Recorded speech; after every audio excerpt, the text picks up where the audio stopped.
there was a few weirdos and a few New Agers and a few religious people, a few crazies, but they were on the fringe and they weren't doing it, their investigation or their studies or their experiential unfoldment with any sort of discipline or real alignment.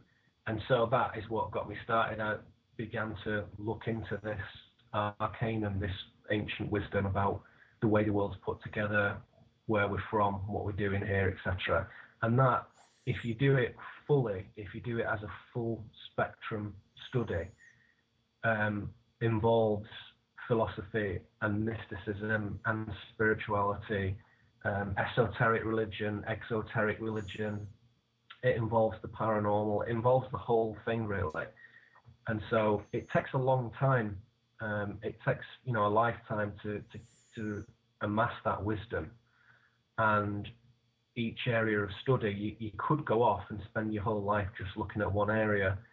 So for me, it's always a question of balance and a question of spirit really, which is what guides me. So I'm not afraid to be portrayed as a mystic, and some people know me as that, or as a philosopher, some people know me as that. But really, you're talking about spiritual philosophy, how things are put together, how we think about the world.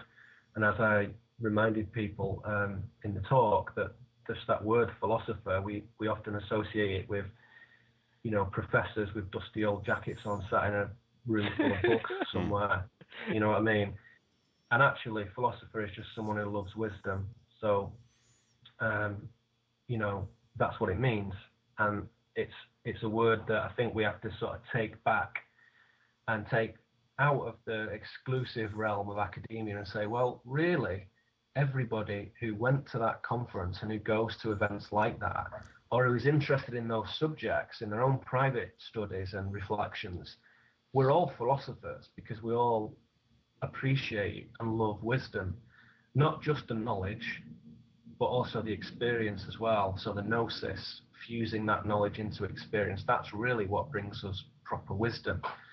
And I think that movement is very natural. So really the answer to your question is, how did you start this? It's really removing all the obstacles. That's the trick, is to configure your life in a way that you can make the time and the space and the energy available to pursue the mystery and the authentic sort of reality of life. And mysticism really is the technical description of that in a way, in that a mystic is somebody who seeks ultimate reality, i.e. the real dynamics, the real purpose behind the projected reality, you know, that this being just a veil, which everybody's familiar with probably who listens to this show.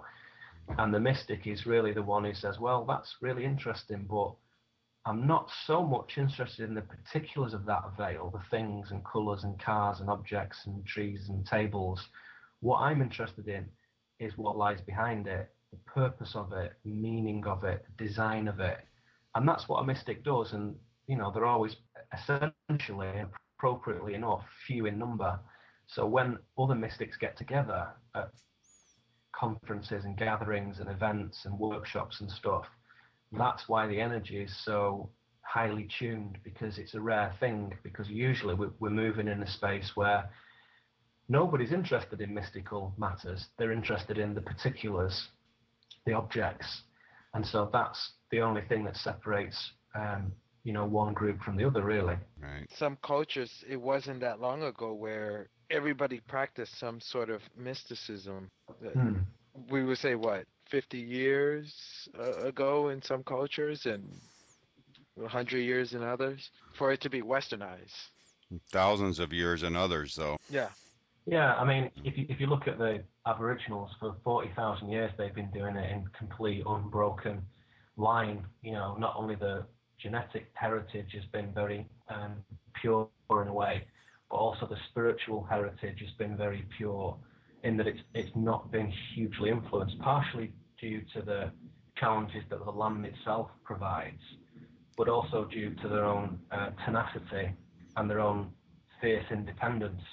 And as with a lot of indigenous communities, it's the ones who have been targeted because of the land who have fallen into a state of destitution of alcoholism or drug abuse or whatever, just as with a lot of American Indian reservations or whatever. I'm not sure what the politically correct terminology for these things is anymore, like Ananu, Aboriginal, Indian, Native American, but we know what we're talking about, the peoples who were first here, who've been here for the long time that we can track.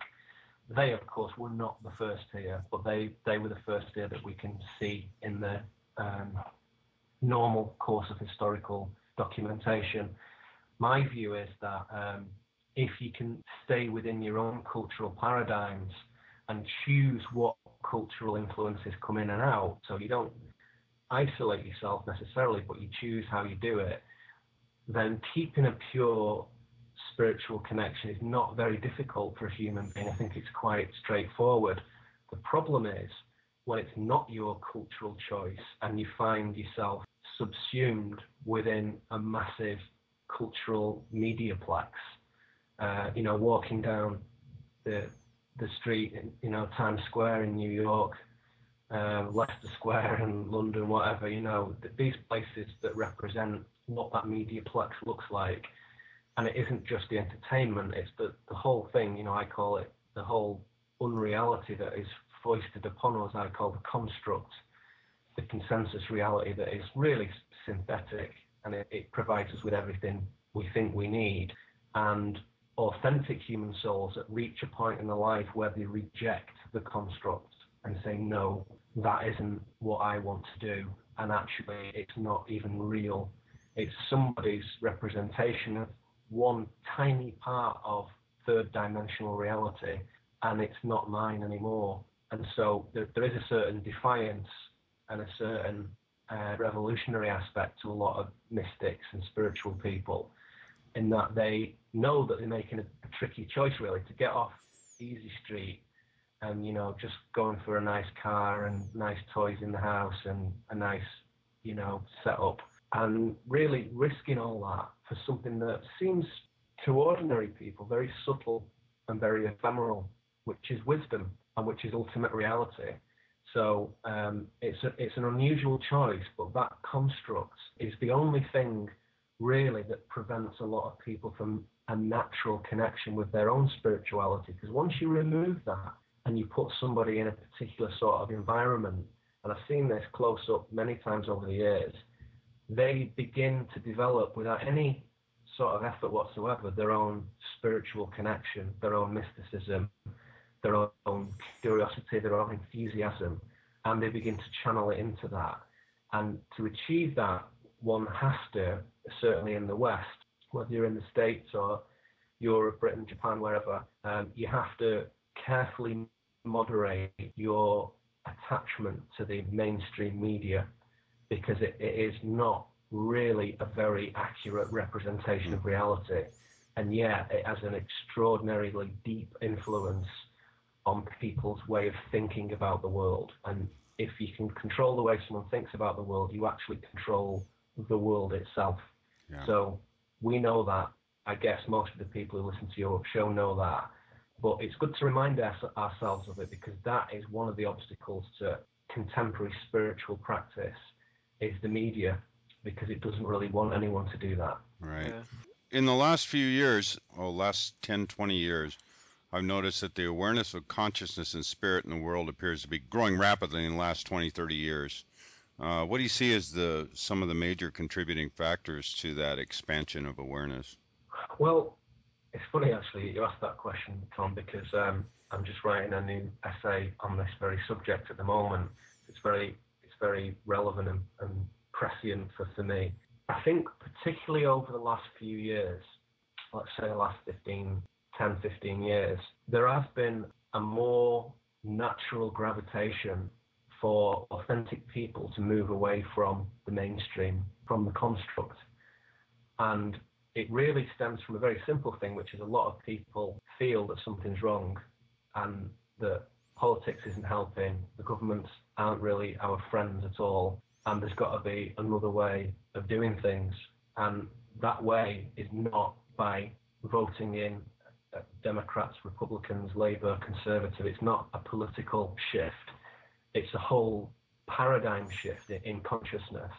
And I think a lot of people feel that, even people who don't talk in this sort